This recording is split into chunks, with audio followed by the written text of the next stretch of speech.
আমার বাচ্চাটা তো আমি 3 মাসে 30 মিনিটও কোলে নিতে পারি না। তো আমার ওয়াইফ খুব মাঝে মধ্যে আর কি মজা করে বাচ্চারে বলে যে ইনকিলাব মঞ্চের মুখপাত্র তোমার সাথে দেখা করতে আসছে। এই প্রথম মনে হলো কি যে আমি ভাইয়ারে বলি, ভাইয়া আল্লাহ যদি আমাকে নিয়ে যায় আমার বাচ্চাটার দিকে একটু খেয়াল রেখে। তো এই কথাটা আমি বলতে পারিনি। বলে যে না তুমি হুজুরের মতো একটু হইছো বা আব্বার মতো। এইটা আমি আপনাদের সবার কাছে আব্বার জন্য দোয়া চাই, বিশেষ করে আমরা 6 ভাই বোন সবাই মানে আপনার আব্বার কাছে, আব্বার জন্য দোয়া চাই আপনাদের কাছে। পৃথিবী থেকে বিদায় নেওয়ার আগে হাদির শেষ বার্তা।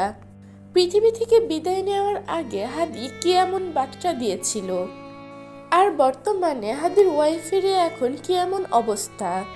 প্রিয় ভিউয়ার্স, তার ওয়াইফ তাকে নিয়ে কি বলেছে তা নিয়ে বিস্তারিত জানতে ভিডিওটি না টেনে সম্পূর্ণ দেখতে থাকুন। হাদির স্ত্রীকে হাদিকে নিয়ে কোনো কথাই মিডিয়ায় এসে বলেনি, কারণ হাদির বউ পর্দা করে, সে কোনোভাবেই নিজের পর্দা ভাঙতে রাজি নয়। আর হাদির ওয়াইফ অনেক স্ট্রং। হাদির এক বন্ধু সামাজিক যোগাযোগ মাধ্যমে সেগুলো বলেছে হাদির বই তার পরিবারের সবাইকে সান্ত্বনা দিচ্ছে, সে অনেক স্ট্রং একটা পার্সন। তাদের সংসার জীবন ছিল অনেক সুখের। উসমান হাদি হওয়ার পিছনে অনেকটাই অবদান রয়েছে তার স্ত্রীর। এসব বিষয়ে তাকে অনেক অ্যাপ্রিসিয়েট করেছে তার স্ত্রী, এ কারণে সে এত দূর এগিয়ে আসতে পেরেছে। প্রিয় ভিউয়ার্স, হাদির মৃত্যু নিয়ে আপনাদের কি মন্তব্য? আপনার মূল্যবান মতামতটি জানিয়ে দেবেন আমাদের কমেন্ট বক্সে।